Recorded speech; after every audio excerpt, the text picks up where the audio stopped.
Yes students, अब हम 25th question करते हैं. A man bought 360 10 rupee shares paying 12% per annum. He sold them when the price rose to rupee 21 and invested the proceeds in 5 rupee shares paying 4.5% per annum at 3.5 rupee per share. Find the annual change in his income. तो अब दोबारा से हमें annual change निकालना है. Annual change in income means क्या हुआ कि चेंज इन एनुअल इनकम ही निकालना है. तो सबसे पहले हम स्टार्ट करते हैं क्वेश्चन को. मैन बॉट 360 10 रुपी शेयर. तो इसका मतलब 360 क्या है? 360 is the number of share. 10 rupee shares means 10 इसकी नॉमिनल वैल्यू है. पेइंग 12% पर एनम मीन्स 12% इसका डिविडेंड है. Number of shares is 360. Nominal value is 10 rupee and dividend percent is equal to 12%. 360 is the number of shares, 10 rupee is the nominal value and 12% is the dividend percent. He sold them when the price rose to rupee 21. अब उसके पास cell proceeds आएंगी. When the price rose to 21, अभी 10 रुपी का share है, जब 21 का हो गया तो उसने अपने सारे शेयर्स को बेच दिया. दैट इज़ 360 शेयर्स थे, उसने 21 रुपी में एक शेयर बेचा. तो 360 इंटू 21 करेंगे तो हमारा सेल प्रोसीड्स आ जाएगा. Sale proceed 360 into 21 is equal to 7560 rupee. This is the amount which he gets after selling his shares.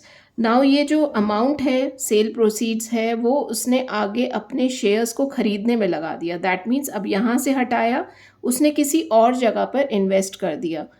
तो अब उसने किस में इन्वेस्ट किया? And invested the proceeds in 5 rupee shares paying 4.5% per annum.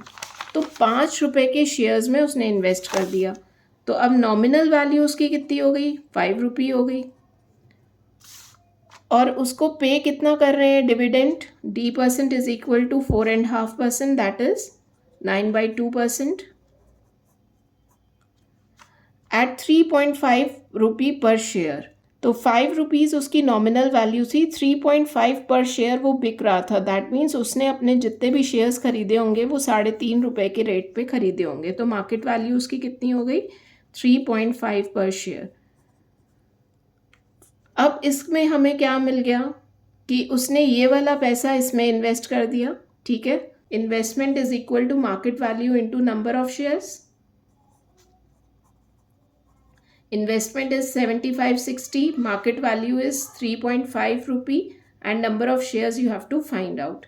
तो 7560 upon 3.5 is equal to number of shares and this comes to 2160.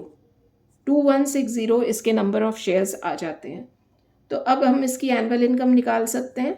D% upon 100 into nominal value into number of shares. D% is 4.5%, 9/2% upon 100 into nominal value is 5 rupee per share and number of shares is 2160. When we solve this, the annual income comes to 486. And इधर हम annual income निकालना भूल गए, तो सबसे पहले हम यहाँ पर एनुअल इनकम निकाल लेते हैं. एनुअल इनकम इस केस में कितनी थी? तभी क्योंकि हमें चेंज इन एनुअल इनकम निकालना है, तो फर्स्ट केस में भी हम एनुअल इनकम निकाल लेंगे. D% is 12% upon 100 into nominal value into number of shares. Okay, then 0 cancelled out. 12 into 36 is to 432. Okay, now what is change?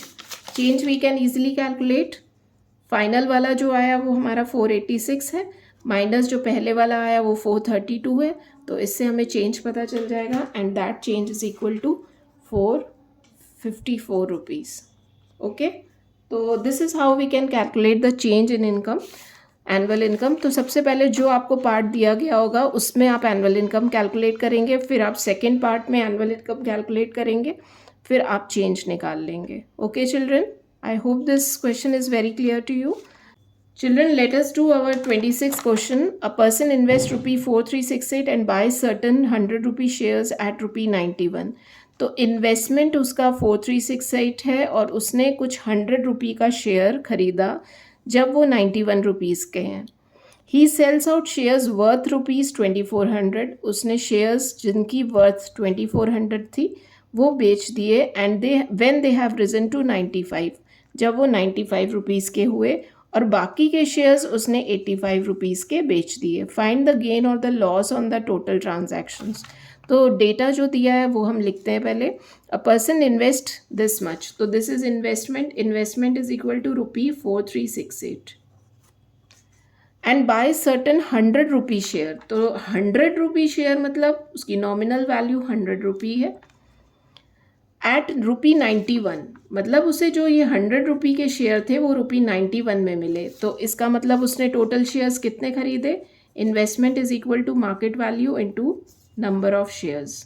Market value is 91, investment is 4368 and this is how we can calculate number of shares. 4368 91 से divide करते हैं तो हमें number of shares कितने मिल गए? 48। ये उसके पास total number of shares है 48। He sells out shares worth ₹2400।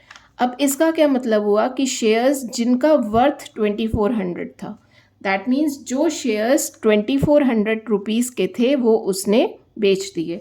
अब 2400 रुपी का जो शेयर है, जब भी हमें किसी शेयर्स की वर्थ दी जाती है तो दैट मीन्स हमें नॉमिनल वैल्यू उसकी देखनी होती है, ना कि मार्केट वैल्यू। कितने के शेयर्स बिक गए? 2400 के शेयर्स बिक गए। तो total number of shares sold कितने के बेचे? 95 रुपीज़ के। जो कि 95 रुपीज़ के बिके वो कितने हो गए? 2400 जितने पैसे हमें मिले अपॉन शेयर की प्राइस से हम डिवाइड कर देंगे तो हमें टोटल नंबर ऑफ शेयर्स मिल जाएंगे। तो 24 शेयर्स उसने कितने? 24 शेयर्स उसने 95 रुपीज़ के बेच दिए। तो बच्चों यहाँ पर हम 100 इसलिए लिख रहे हैं क्योंकि इसकी नॉमिनल वैल्यू 100 है। हम मार्केट वैल्यू को कंसिडर नहीं करेंगे क्योंकि इसमें शेयर्स की वर्थ जो 2400 थी, मींस जो शेयर्स की एक्चुअल प्राइस थी वो हम लेंगे। 2400 अपॉन 100 लेंगे तो हमें 24 शेयर्स मिल जाएगा। अब हमें रिमाइंडर शेयर्स कितने के बेचे? When they have fallen to ₹85। तो नंबर ऑफ शेयर्स लेफ्ट। अब कितने शेयर्स बचे? 48 टोटल शेयर्स थे, 24 बेच दिए तो कितने शेयर्स बच गए उसके पास? 24 ही बच गए। तो बाकी के 24 शेयर्स उसने 85 रुपीज़ में बेचे। तो अब टोटल सेल प्रोसीड्स उसके पास कितनी आ गई? दैट मीन्स सेल उसने किया तो उसके पास कितना पैसा आ गया? तो 24 शेयर्स तो उसने बेचे 95 रुपीज़ के, प्लस बाकी के 24 शेयर्स उसने बेचे 85 रुपीज़ के। तो इसका मतलब उसके पास टोटल पैसे कितने आ गए? 24 into 95 is 280 plus 2040 and this is equal to 4320। हम ऐड कर लेंगे तो हमें पता चल गया कि उसने कितना पैसा उसके पास आ गया? 4320। अब उसके पास इन्वेस्टमेंट कितना था? 4368 का इन्वेस्टमेंट था। उसने बेचे कितने के शेयर्स? 4320। तो अब उसके पास गेन हुआ, लॉस हुआ कितने? उसने पहले तो इन्वेस्ट किया 4368, अब उसे मिले कितने? पहले तो उसने इन्वेस्ट किया 4368, अब उसे पैसा कितना मिल रहा है अपने शेयर्स को बेचने के बाद? 4320। तो इसका मतलब ये कम है इससे, तो दैट मीन्स इसको गेन या लॉस हुआ? इसको लॉस हुआ। कितने रुपीज़ का? 4368 माइनस 4320। तो हमने इसको माइनस किया तो लॉस आ गया 48 रुपी का। ओके चिल्ड्रन, हमारे पास इसमें दो सिचुएशन थी। पहले इन्वेस्टमेंट हमें दिया गया था और उसके बाद उसने कुछ शेयर्स 95 के बेचे और बाकी बचे हुए शेयर्स 85 के बेचे। तो हमें इस इन्वेस्टमेंट और इस मार्केट वैल्यू से टोटल नंबर ऑफ शेयर्स मिल जाते हैं। फिर हमें क्या पता चलता है कि 2400 के शेयर्स उसने 95 रुपीज़ एक शेयर के बेचे। तो पहले हम कैलकुलेट कर लेते हैं कि कितने शेयर्स उसने 95 के बेचे। वो हमने कैसे कैलकुलेट किया? 2400 डिवाइडेड बाय उसकी नॉमिनल वैल्यू अपॉन 100। तो हमें पता चला 24 शेयर्स हैं, तो 24 शेयर्स 95 के बेचे और बाकी कितने बचे? 24 बच गए, तो 24 शेयर्स उसने 85 के बेचे। तो हमें कितना पता चला कि दोनों को ऐड करके 4320 रुपीज़ उसके हैंड में आए। तो उसने इन्वेस्टमेंट तो की थी 4368 की और 4320 उसके पास पैसे आए, तो फिर उसके पास लॉस हो गया 48 रुपीज़ का।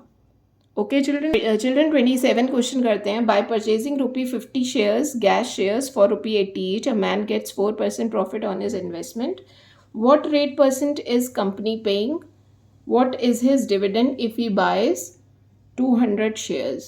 अब इसको समझते हैं. By purchasing ₹50 gas shares, ₹50 that means ₹50 gas shares है, तो इसका मतलब nominal value is ₹50 and market value उसकी क्या है, ₹80 की उसने खरीदे थे. बाय परचेजिंग ₹50, जिन गैस शेयर्स का प्राइस तो ₹50 था लेकिन उसे मिले कितने के, ₹80 के. A man gets 4% profit on his investment. अब इस चीज़ का क्या मतलब है, 4% profit on his investment. Man को 4% प्रॉफिट मिला अपने इन्वेस्टमेंट पर. दैट इज हमें क्या दिया गया है, रेट ऑफ रिटर्न. तो रेट ऑफ रिटर्न हमारे पास कितना है, 4%. What rate percent is company paying. अब हमें क्या निकालना है कि रेट परसेंट जो कंपनी दे रही है, दैट मीन्स उसको क्या डिविडेंड मिल रहा है. That means you have to find out dividend percent. You have to find out what is his dividend if he buys 200 shares. उसका डिविडेंड क्या होगा अगर उसने नंबर ऑफ शेयर्स कितना दिया है, 200 शेयर्स अगर खरीदे तो उसको कितना डिविडेंड मिलेगा. That means you have to find out dividend in rupees. तो डिविडेंड इन रुपीज़ जो है तुम्हें निकालना होगा, और ये डिविडेंड परसेंट भी निकालना होगा. नंबर ऑफ शेयर्स आपको दिया हुआ है 200 और रेट ऑफ रिटर्न दिया है. तो रेट ऑफ रिटर्न का फॉर्मूला लगा सकते हैं. Rate of return is equal to dividend upon investment into 100. अब डिविडेंड क्या होगा वो हमें निकालना है. डिविडेंड इन रुपीज़ वाला हमें निकालना है. इन्वेस्टमेंट क्या होता है, market value into number of shares. Number of shares is 200 into 100 और ROR हमें दी है 4%. ओके, तो डी हमें निकालना है. ये ऊपर ले जाएं तो 4 into market value is ₹80 into ये ज़ीरोस काट लिए और ऊपर 2 चला गया, तो ये डिविडेंड इन रुपीज़ आ जाएगा. ये वाला डिविडेंड क्या होता है, डिविडेंड इन रुपीज़ होता है. तो 82 ज़ा 160, 164 ज़ा इज 640. तो 640 is the dividend in rupees. Okay, now you can easily find out what is dividend in percentage. ठीक है, अब कैसे निकालेंगे dividend in percentage. Annual income का फॉर्मूला लगा लेंगे, क्योंकि annual income after all dividend in rupees ही होती है. तो D% upon 100 into nominal value into number of shares. Values put करेंगे. एनुअल इनकम इज 640 इंटू 100 ऊपर चला गया, into is equal to nominal value कितना है, nominal value is ₹50 and number of shares is 200. 50 into 200. What is 50 into 200 is 10,000 और ये 640 upon 10,000 कर लेंगे तो 640 अपॉन ये D% के साथ मल्टीप्लाई हो रहा है, तो 640 अपॉन 10,000, ये ऊपर है इंटू 100 है, तो ये 3 ज़ीरोज़ कट गए, तो 6.4% is the dividend percent. Okay children, now 6.4% is the dividend percent. एक बार फिर से आप चेक कर लीजिए. नॉमिनल वैल्यू 50 है, मार्केट वैल्यू 80 है, रेट ऑफ रिटर्न 4% है. Dividend percent you have to calculate. तो डिविडेंड परसेंट और नंबर ऑफ शेयर्स दिए. Dividend in rupees also you have to calculate. इस चीज़ को ध्यान रखना. प्रॉफिट ऑन हिज इन्वेस्टमेंट अगर आपको दिया है तो दैट मीन्स आपको रेट ऑफ रिटर्न दिया है. अब rate percent is company paying. अब क्या रेट परसेंट कंपनी पे कर रही है, that means you have to find out dividend percent. Okay children, so this is how you can easily calculate both the dividends, dividend percent as well as dividend in rupees. Let us move to 28th question. ₹100 shares of a company are sold at a discount of ₹20. If the return on the investment is 15%, find the rate of dividend declared. Okay, ₹100 shares of a company मतलब nominal values की ₹100 है. They are sold at a discount of ₹20. तो discount is equal to ₹20. तो what is market value? Market value क्या होगी, 100 minus 20 is equal to ₹80. If the return on the investment is 15%, return on investment, अब ये चीज़ important है, return on investment फिर से आ गया on investment, तो that is rate of return दिया है. dividend percent मत लिख देना, dividend percent नहीं है, rate of return है. तो rate of return is equal to 15%. Find the rate of dividend declared. अब dividend percent आपको निकालना है. ओके, सेम तरीका आप अपनाएंगे. जो आपने 27 क्वेश्चन में करा है, same is the process, you can easily calculate. अब आप एक बार चेक कर लीजिए, फटाफट देखते हैं। हमें रेट ऑफ रिटर्न दिया है, तो इसका मतलब रेट ऑफ रिटर्न का फॉर्मूला लगाओ, dividend upon investment into 100। Dividend हमें रुपी में पता ही नहीं है, ये तो डिस्काउंट है। अब रेट ऑफ रिटर्न कितना है, 15%। डिविडेंड इन रुपीज़ हम निकालेंगे। आई क्या है, market value into number of shares. Number of shares हमें दिए नहीं है, इसे एक्स एज्यूम कर लेते हैं, इंटू 100, तो that is 15 into market value is 80 rupees,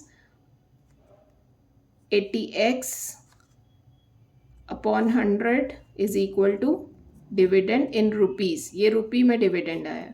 अब इसे कैलकुलेट कर लेते हैं एनुअल इनकम वाले फॉर्मूले से। Dividend percent upon 100 into nominal value is, nominal value बच्चों कितनी है, 100 है, तो हम 100 पुट कर लेते हैं, इंटू नंबर ऑफ शेयर्स हमें नहीं पता है तो x ले लेते हैं। ओके, अब एनुअल इनकम हमारे पास कितनी आ गई, ये कैलकुलेट होकर आई है एनुअल इनकम, तो इसे हम पुट कर लेंगे 15 into 80x upon 100 is equal to D percent, ये 100 cancelled out, D percent x, ठीक है, इंटू x। अब ये x नीचे आ जाएगा यहाँ पर, इसे कट कर देते हैं, x x कैंसल्ड आउट हो गया, जीरोस कैंसल्ड आउट हो गए, 2 4 ज़ा 8, 2 5 ज़ा 10, 5 3 ज़ा 15 and dividend percent comes to 12%। अब हमारे पास यहाँ पर क्या था कि शेयर्स नहीं दिए गए थे, तो जब शेयर्स नहीं दिए जाते हैं तो हम उसे एक्स एज्यूम कर सकते हैं। क्यों? क्योंकि शेयर्स हमारे दो फॉर्मूलेज यूज़ हो रहे हैं, तो दोनों फॉर्मूले को यूज़ करते करते शेयर्स कट जाएंगे आपस में, इसलिए एक्स एक्स आपस में कट गया और डिविडेंड परसेंट ईजिली आ गया। Okay children, let us move to 29th question. A company declared a dividend of 14%. Find the market value of rupee 50 shares of the return on the investment was 10%. Company ने declare किया dividend of 14%, that is D percent is given to you as 14%. Find the market value, you have to find out the market value of rupee 50 shares, मतलब 50 रुपी का share है, that means nominal value is equal to rupee 50 share, 50 की एक है share की price. If the return on the investment was 10%, return on investment वापस से दिया है, तो इसका मतलब रेट ऑफ रिटर्न दिया है आपको 10%, ठीक है। अब आपको निकालना है मार्केट वैल्यू, तो डायरेक्टली फॉर्मूला लगा लो, 10 रेट ऑफ रिटर्न वाला, rate of return is equal to D upon 100, sorry D upon investment into 100। अब ROR कितना है, 10 है, डी इन्वेस्टमेंट कितना है, मार्केट वैल्यू हमें नहीं पता है, नंबर ऑफ शेयर्स भी नहीं पता है, तो इसे x ले लेते हैं, इंटू 100, तो ये मार्केट वैल्यू ऊपर चली जाती है,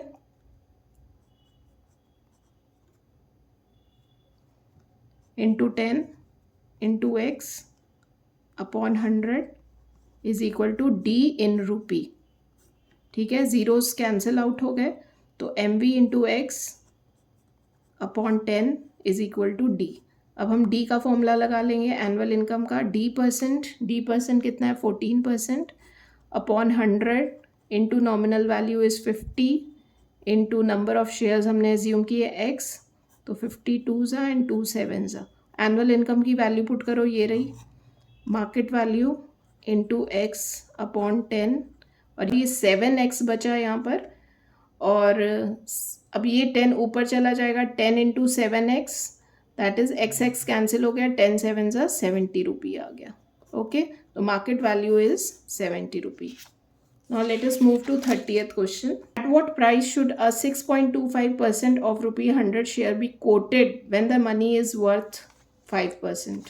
At what price should a 6.25% of rupee 100? So 6.25% is dividend percent of rupee 100 share. That means nominal value is equal to rupee 100. Should be quoted. उसको कितने में कोट करना चाहिए, that is market value you have to find out. When the money is worth 5%, जब उस money की worth कितनी है, 5% है। मनी की वर्थ 5% होना मतलब क्या है, ROR आपको दिया है, रेट ऑफ रिटर्न दिया है, तो दैट इज वो 5% दिया है। अब सेम वही प्रोसेस से आप निकाल लोगे, जैसे लास्ट क्वेश्चन किया है, तो ROR का फॉर्मूला लगाएंगे D/I इंटू 100।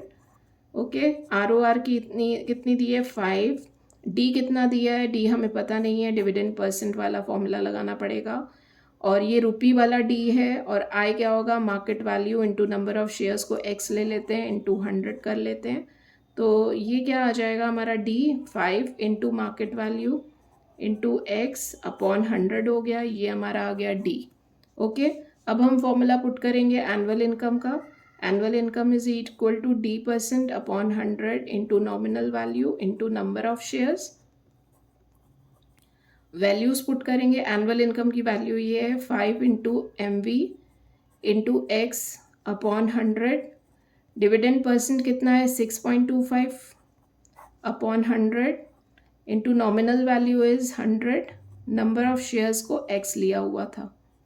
ठीक है, 100 कैंसिल आउट कर दो, मार्केट वैल्यू यहीं पर छोड़ दो, X कैंसिल आउट हो गए, मार्केट वैल्यू हम यहीं पर छोड़ देते हैं। 6.25 इंटू 100 इज 625 अपॉन 5, तो ये कितना आ जाएगा, 5 1 ज़ा 5, 5 2 ज़ा 10, 5 5 ज़ा 25। तो मार्केट वैल्यू आपकी कितनी आ गई 125। ओके चिल्ड्रन, तो इस तरीके से हमारे 21 to 30 क्वेश्चंस हमने कर लिए हैं। अब बस 6 क्वेश्चंस आपके बचे हैं, वो हम नेक्स्ट वीडियो में कवर कर लेंगे। आप ये वाले सारे क्वेश्चंस को प्रैक्टिस करना, और if you like the video just hit the like button and subscribe to the channel.